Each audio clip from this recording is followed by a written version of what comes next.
Bonjour à tous. Donc effectivement, je suis du ministère de l'Agriculture et de l'Alimentation, chargée de mission sur la réglementation agriculture biologique, qui est en plein mouvement au niveau européen. Donc moi, je suis cette réglementation sur tous les sujets de façon très transversale, donc pas spécifiquement sur le bio. Donc j'ai essayé dans la présentation que je vais vous faire là maintenant, d'essayer de vous faire des focus et de vous parler de sujets qui impactent quand même la viticulture bio. Donc de ne pas m'étendre sur des sujets de moindre importance. Mais voilà, donc je vous rappelle donc voilà l'acte de base sur la réglementation bio, comme l'a indiqué Valérie en introduction, a évolué. On a un nouveau règlement depuis 2018, depuis le 30 mai 2018, relatif à la production biologique, à l'étiquetage des produits biologiques, qui abroge le règlement qui était en vigueur en 2007, mais qui est donc en fait toujours actif puisque le nouvel acte de base rentre en application au 1er janvier 2021. De fait, pour que ce règlement soit complètement opérationnel et applicable par les opérateurs bio, il faut prendre toute une série d'actes secondaires, des actes délégués et des actes d'exécution. Donc c'est un peu technique et juridique, mais ces actes délégués restent sur des principes assez importants qui relèvent de décisions de la Commission et du Parlement. Et sur les actes d'exécution, ce sont, on va dire, un peu plus des détails sur lesquels il faut obtenir un consensus européen au niveau des États membres et donc qui sont soumis à vote. Donc forcément, la voix de la France a plus de poids puisqu'en termes de population, on a un certain poids pour ce vote. Tous ces textes donc d'application doivent être pris absolument en 2020 pour être bien applicable au 1er janvier 2021. Donc vous voyez, là, il y a une activité vraiment réglementaire assez intensive et je vais essayer de vous parler des sujets qui impactent potentiellement la viticulture et donc je ne parlerai pas de tout volontairement. Donc déjà, il y a beaucoup de textes qui concernent le contrôle. Donc avec des modifications à venir, par exemple sur les modèles de certificats. Donc ce modèle, il va être renforcé, il va être complété. Donc c'est des discussions qui implique forcément les organismes certificateurs, puisque c'est aussi leur métier de délivrer des certificats aux opérateurs. Donc voilà, donc ce qui s'oriente aujourd'hui, je vous parle de choses qui sont en devenir, qui ne sont pas votées ou en tout cas adoptées. Donc c'est un petit peu délicat. Prenez-le avec des pincettes. Il n'y a rien encore d'acté, mais a priori, on s'oriente avec une partie obligatoire de ce certificat et une partie optionnelle. Et donc un document potentiellement qui peut être plus complet. Ensuite, ce texte, il parle beaucoup des groupes d'opérateurs. Et les groupes d'opérateurs, vous en avez entendu parler sûrement pour les pays tiers. Donc la certification est un peu différente en pays tiers. Il y a une possibilité de regroupement de producteurs. Et ces groupes d'opérateurs, la Commission veut vraiment renforcer le contrôle et le sérieux de ce dispositif.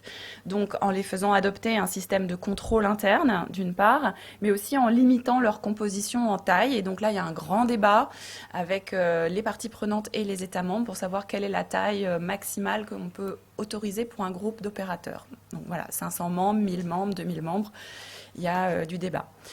Donc, en matière de contrôle, ce qui va toucher également les producteurs opérateurs, je le mentionne, c'est les mesures de précaution à adopter pour les opérateurs en cas de suspicion de contamination. Donc, il y aura un article précis sur les opérations à mener en termes de vérification par les opérateurs en cas de suspicion de contamination de leurs produits. Voilà pour les contrôles. Je passe à un autre sujet qui va impacter les producteurs de vins bio. C'est les textes sur les semences et les plants. Donc il y en a deux actes délégués. Le premier, sans doute, qui est le plus intéressant à connaître pour vous quand il sera adopté, hein, il est encore en discussion, c'est sur les dérogations autorisées pour le matériel de reproduction végétale biologique, puisque dans le nouveau règlement 2018, tous les semences et plants utilisés en agriculture biologique doivent être biologiques. Et donc, ça veut dire que il va y avoir une priorité d'usage au matériel biologique puis des dérogations pour utiliser du matériel en conversion quand il n'y a pas de biologique, et quand il n'y a ni conversion ni biologique, l'autorisation d'utiliser du matériel conventionnel non traité. Donc, ça veut dire déjà qu'il va falloir réfléchir aussi à orienter la filière vers des plans bio de façon plus importante. Alors, c'est un sujet compliqué. Et donc, le texte intègre toujours, a priori, des autorisations générales annuelles pour les espèces et les variétés sur lesquelles il n'y a pas de matériel biologique, ce qui est le cas en viticulture bio aujourd'hui en France. Donc il n'y aura pas de dérogation systématique a priori à demander chaque année sur ces produits. Mais on sait que les dérogations vont disparaître dans le texte, c'est prévu en 2035. Bon, 2035, c'est pas tout de suite, mais néanmoins, il faut s'y préparer et donc commencer à mettre en place ce qu'il faut pour pouvoir obtenir des plans bio. Enfin, une spécificité qui, pour le vin bio, sera importante, c'est un article dans ce texte qui dit qu'après récolte, seuls les traitements obligatoires autorisés en bio et obligatoires au niveau du règlement phytosanitaire sont autorisés. Et sinon, si on utilise d'autres types de traitements, la parcelle de plantation doit être rétrogradée et rentrer en conversion. Donc l'important dans ce texte, c'est le après-récolte qui a été obtenu, puisque c'est difficile en viticulture bio de s'interdire tout traitement avant récolte des plants. L'autre texte sur lequel je ne détaillerai pas sur les semences et plants, mais qui potentiellement pourra dans le futur peut-être concerner les plants bio, c'est le texte sur les matériels de reproduction végétale hétérogènes biologiques. Donc a priori ça concerne peut-être plutôt les semences que les plants à ce stade, mais néanmoins le texte n'a pas été dans son champ d'application restreint aux semences, il englobe les semences et les plants. Et donc, ce matériel hétérogène biologique, c'est une véritable nouveauté en termes de catalogue officiel, de gestion du matériel. On échappe aux règles de variété habituelles que l'on connaissait. On est plus au niveau de population. Et donc, le texte décrit les types de sélection, de croisement pour obtenir ce matériel végétal hétérogène autorisé, mais aussi les exigences quand même en termes d'identité, de qualité sanitaire, de pureté, de germination, de conservation d'échantillons et d'étiquetage. Voilà. Donc 2 textes en cours qui potentiellement peuvent vous intéresser. Un autre projet de texte important sur 2020 qu'il faudra connaître pour la viticulture aussi, c'est l'adoption d'une liste de produits de nettoyage désinfection. Aujourd'hui, dans les règlements en vigueur, il y en existait une uniquement pour la production animale et l'aquaculture. Donc des produits de nettoyage désinfection autorisés, et c'était une liste positive restreinte auquel se réfèrent les opérateurs. Dans le nouveau règlement, il est indispensable, parce que tel que le texte est écrit, il faut en adopter une, pour également la production végétale, pour le stockage, pour la transformation. Donc ça veut dire que vous devrez vous référer en 2021 à ces listes. Donc la réflexion est en cours pour avoir déjà des critères de sélection, des critères qualitatifs pour ces matières nettoyantes et désinfectantes. Pour l'instant, donc la discussion, elle a rassemblé les autorités compétentes dans chaque État membre. Enfin, en tout cas, en France, on s'est vraiment emparé de ce sujet. Et ce sujet a été également soumis au Comité national de l'agriculture biologique en janvier. Et a priori, la position retenue à ce stade, c'est que l'on souhaite aller vers des substances non nocives pour l'environnement, non nocives pour l'homme, mais qui permettent de préserver une garantie, une maîtrise des risques sanitaires.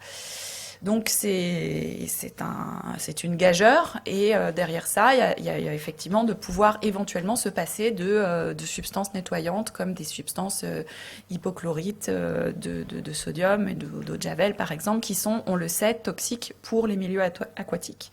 Donc avoir la faisabilité, donc la position elle n'est pas dogmatique à ce stade, mais il y a un vrai enjeu de réflexion sur ce point, et les experts européens qui s'appelle le groupe ECTOP, vont déjà proposer des critères en février sur lesquels on pourra réagir pour voir s'ils sont compatibles avec ce que l'on souhaite adopter. Ensuite, un pavé de texte, donc là il y aura plusieurs textes qui vont devoir être pris absolument cette année, concerne le commerce. Et donc je pense que c'était important d'en parler ici, puisque le vin bio s'exporte énormément. Donc le nouveau règlement, il comprend des nouveaux régimes d'importation encadrés, qui sont le régime de la conformité et le régime des accords commerciaux, que vous connaissiez déjà pour certains pays, mais encore rarement appliqués. Donc, ces régimes de la conformité va impliquer vraiment que les OC puissent justifier qu'ils appliquent l'intégralité, en tout cas les chapitres 2, 3, 4 du règlement 2018-848 dès le démarrage. Donc il y a un changement d'obligation pour les organismes certificateurs aujourd'hui qui étaient sous le régime de l'équivalence. Les régimes de l'équivalence ne vont pas disparaître au 31 décembre 2020. C'était bien sûr impossible à gérer et à anticiper. Donc il y a des dispositifs transitoires d'équivalence qui sont prévus par le règlement 2018 pour la reconnaissance d'équivalence des pays tiers jusqu'à fin 2025 et d'équivalence des organismes certificateurs jusqu'à fin 2023. Donc je vous ai mis les références des textes actuels, peut-être que vous connaissez, ce sont les annexes 3 et 4 du règlement 1235-2008 actuel. Voilà, donc la Commission, elle a conscience que c'est un bouleversement, donc elle travaille beaucoup avec l'organisation européenne qui représente les organismes certificateurs sur ces sujets, pour essayer de faire en sorte que cette transition soit la plus souple possible, mais néanmoins, elle cherche clairement à renforcer les contrôles sur ce qui se passe en pays tiers en termes de contrôle, puisqu'elle se base pour toutes ces révisions de texte, sur les aspects contrôle dont j'ai parlé tout à l'heure également, sur les constats et les bilans faits lors d'audits de la DG Santé sur la filière bio et sur les éventuelles faiblesses constatées lors de ces audits. Donc elle souhaite que, par exemple, tous les rapports d'audit annuels, les rapports, pas d'audit, mais les rapports annuels de certification édités par les organismes certificateurs qui travaillent en pays tiers soient harmonisés, soient nourris, alimentés de la même façon, que les critères de décertification soient très clairs, prévus dans le texte, et qu'il n'y ait pas un simple basculement, par exemple, entre un OC qui est déréférencé par la Commission et en fait, aujourd'hui, dans la situation actuelle, il peut se re-référencer assez rapidement. Donc voilà, donc en fait, il y a peu de changements. Donc globalement, l'idée est d'aller vers quand même un renforcement des exigences. Un texte important en cours que je mentionne. Alors, il est peut-être un peu mineur pour le vin, mais je le mentionne quand même parce que il est au centre des préoccupations du ministère et du secteur bio et des organisations professionnelles bio. C'est les règles de production, l'acte d'exécution qui précise les règles de production par rapport à tout ce qui est décrit. Donc, je ne sais pas si vous connaissez déjà le règlement 2018, mais en annexe 2, les règles de production détaillées sont déjà assez importantes, mais l'acte d'exécution, là, il renforce certains points, en particulier pour les volailles, les porcs, les ruminants. Et voilà, donc il y a une grosse réflexion, je ne rentre pas dans les détails là-dessus, mais pour vous dire, on arrive au bout, ça a été un travail de très longue haleine en 2019 de mettre d'accord tout le monde sur ce texte, qui est en passe d'être prêt et finalisé, qui devrait être voté en mars prochain. Et il y a une toute petite modification à inclure dedans et qui concerne le vin, à son article 23, pour préciser que les résines échangeuses d'ion sont autorisées pour le vin bio pour la rectification des mous de raisin. Voilà. En fait, c'est déjà autorisé dans la règlement général pour le vin bio. mais il y a une demande de l'Italie que ce soit très clairement écrit dans ce texte. Donc la commission n'y était pas favorable au départ parce qu'elle considérait que de fait c'était autorisé, mais l'Italie l'a demandé, donc il y aura un ajout sur cet article 23 qui précise bien clairement cette autorisation des résines échangeuses d'ions. Qui est sans doute pas plus mal pour clarifier les choses. Voilà, donc on votera ce texte en mars. Un texte récemment adopté qui concerne le vin, pour des choses mineures, mais je le mentionne, c'est la modification du règlement 889-2008, qui donc de fait va quand même s'éteindre à la fin de cette année, mais il a été modifié fin 2019 sur les annexes 1, engrais, amendement du nutriments, pesticides, additifs pour feed et food, et sur l'annexe 8 bis qui concerne les produits et substances pouvant être utilisés et ajoutés dans les produits biologiques du secteur vitivinicole. Donc ce sont vraiment des modifications mineures, mais je vous les mentionne. L'ajout du terme écorce de levure et la suppression des termes des substances levure inactivée et enveloppe de levure, qui est avec maintien de la mention autolysa de levure. Donc c'est une clarification. Pour les autres annexes, les modifications étaient plus importantes puisqu'il s'agissait vraiment d'ajouter des substances autorisées, après expertise du groupe ECTOP d'experts sur le bio. Mais là, c'était plus des clarifications qui concernent cette annexe 8 bis. Et j'en viens donc aux spécifications qui concernent vraiment le bio dans le nouveau règlement 2018. Alors, j'ai pas voulu faire de copier-coller dans ce PowerPoint, considérant que le texte, vous pouvez normalement assez facilement le trouver. J'ai juste noté les références des articles qui concernent le vin bio. Donc, les règles techniques sont mentionnées à l'article 18 de ce nouvel acte de base, donc 2018-848, et elles renvoient à la partie 6 de l'annexe 2, qui décrit donc au point 2 les utilisations de certains produits et substances, et qui décrit en fait ce que vous a très bien expliqué Valérie Plado en introduction, donc sur le fait que toutes les substances utilisées doivent être biologiques, substances et matières premières d'origine, donc le raisin notamment, le sucre, etc.